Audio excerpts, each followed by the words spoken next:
My friends and teachers in the BJP said that it will be implemented in 10 years' time. That is the women's bill.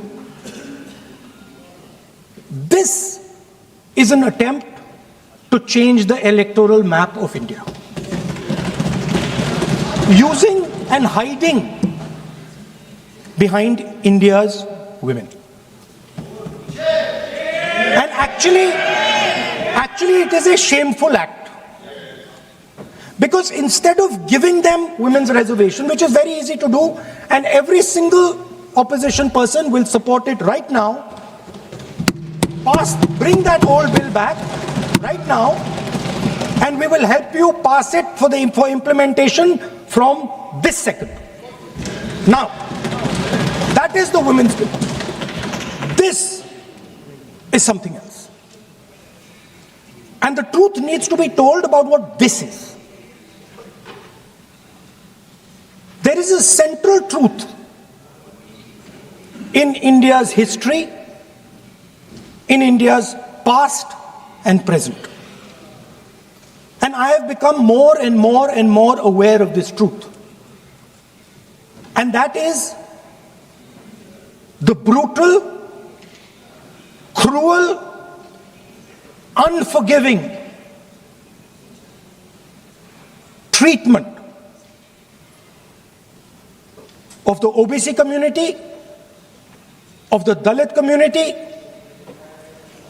and other communities, minorities and women. And this is a historical fact.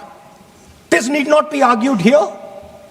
Everybody knows how Indian society treated OBCs, treated Dalits, what was done to them, what was done to their women, what they were allowed to do, what they were not allowed to do, how they were blinded when they read certain documents, how metal was poured into their ears when they heard certain verses. This is a fact. Now, what is being attempted here is a bypass of the caste census. What they are trying to do is they are trying to avoid giving power, giving representation to my OBC brothers and sisters, and to take away power from them. This is the agenda over here. That's the first agenda. Manuvad over Samvidhan. Amit Shah ji says that the caste census has begun. And he repeated twice yesterday, trying to be clever, saying that houses don't have castes. The point is not whether houses have castes or don't have castes.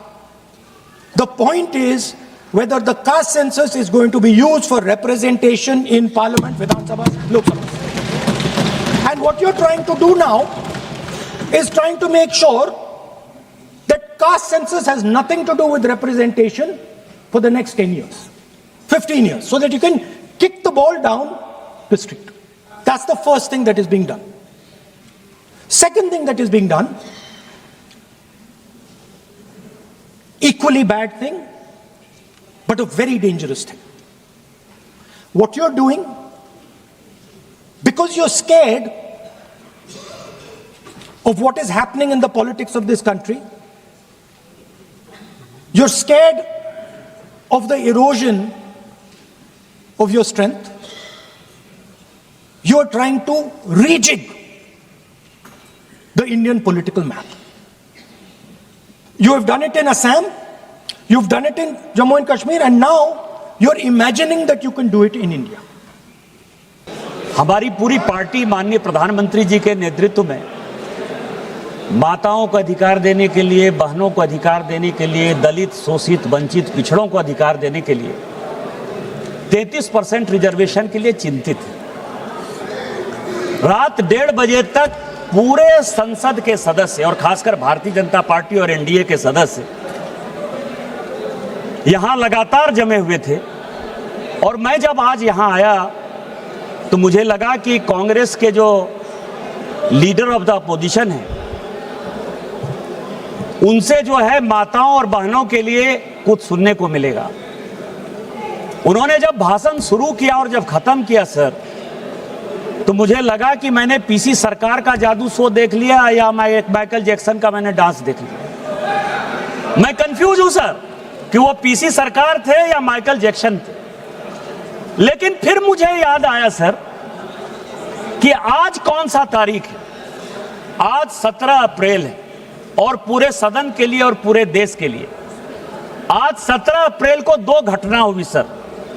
17 अप्रैल 1987 को पहली बार राजीव गांधी जी के ऊपर Bofors के commission खोरी का आरोप लगा और यहां के फ्रंट पेज पर चला। 17 अप्रैल वो दिन था सर, 17 अप्रैल 1998 वो दिन था जिस ओबीसी की ये बात कर रहे हैं, सीताराम केसरी का धोती खोलकर सोनिया गांधी जी कांग्रेस की अध्यक्ष हो गए। और 17 अप्रैल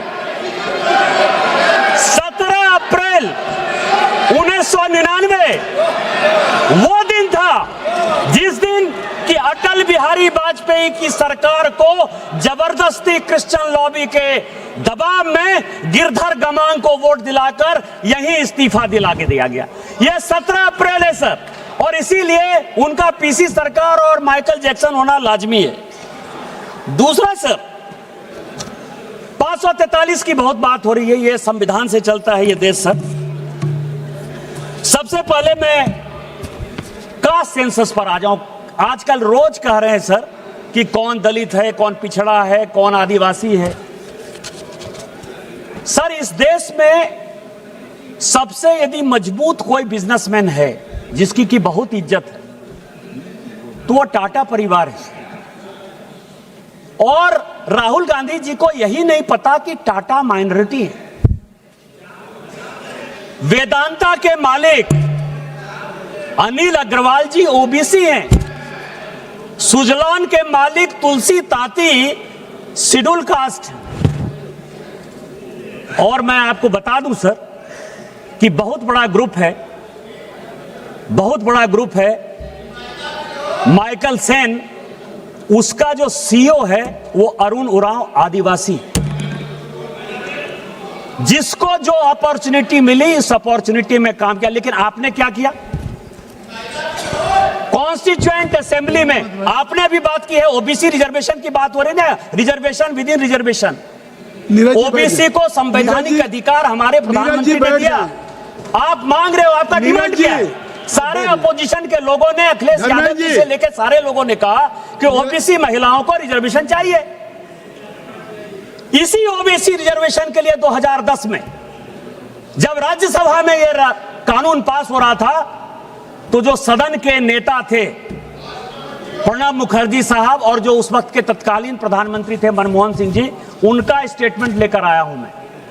उन्होंने कहा कि मरते दम तक कांग्रेस किसी ओबीसी में महिला को रिजर्वेशन नहीं दे सकती। इसी शेड्यूल कास्ट शेड्यूल ट्राइब के प्रमोशन के रिजर्वेशन के लिए जब इसी लोकसभा में कानून आया तो समाजवादी पार्टी के, सुनिएगा अखिलेश जी, आपके सांसद यशवीर सिंह जो शेड्यूल कास्ट थे, उनको इसी वेल में मैडम सोनिया गांधी ने पीटा। आप आदिवासी की बात करते हो, शेड्यूल कास्ट की बात करते हो, किस तरह की बात कर रहे हो?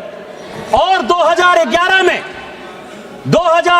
में जब जातिगत जनगणना के आधार पर, ठीक है बोलिए अखिलेश जी।